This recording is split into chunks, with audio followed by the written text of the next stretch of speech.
Hey ladies, I want to pop on today and answer a question that someone recently reached out to me on TikTok and asked. It was solid, it was good, and I bet it'll speak to you. The question was something like this. Hey, my husband oftentimes is moody, and when I ignore it and I don't ask him what's wrong, he thinks that I don't love him. What should I do?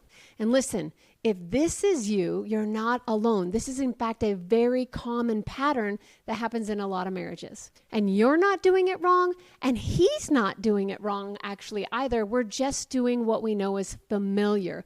And your nervous system and his nervous system learned a long time ago that this is actually what we do with emotions. It's not healthy, it's not helpful, and there's a better way. Some of us were raised in homes of what I call a temperature checking home. And in these homes, you have the temperature checker scanning the emotional environment of everybody. And you also have the temperature check-e. One person managed the emotions of the environment, and one person did all the emotions in the environment.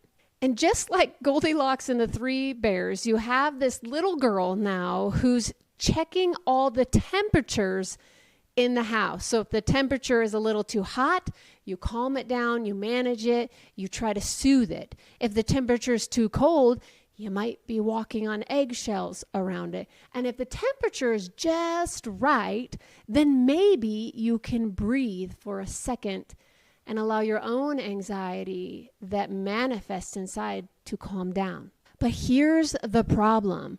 If you're the temperature checker, you were actually never meant to manage the temperature check-e's emotions.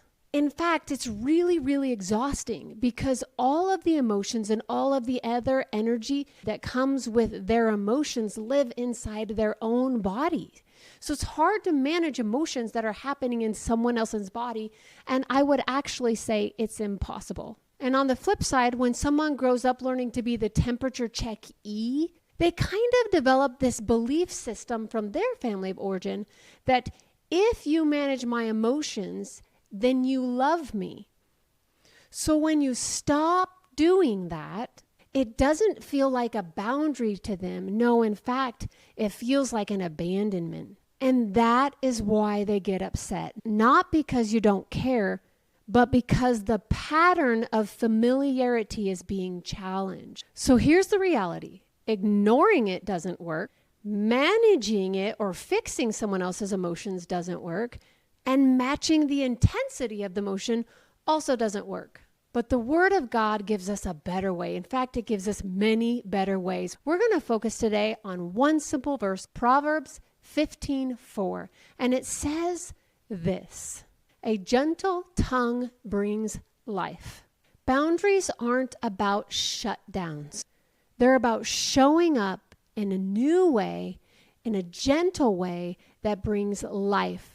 And in this situation, it might sound something like this.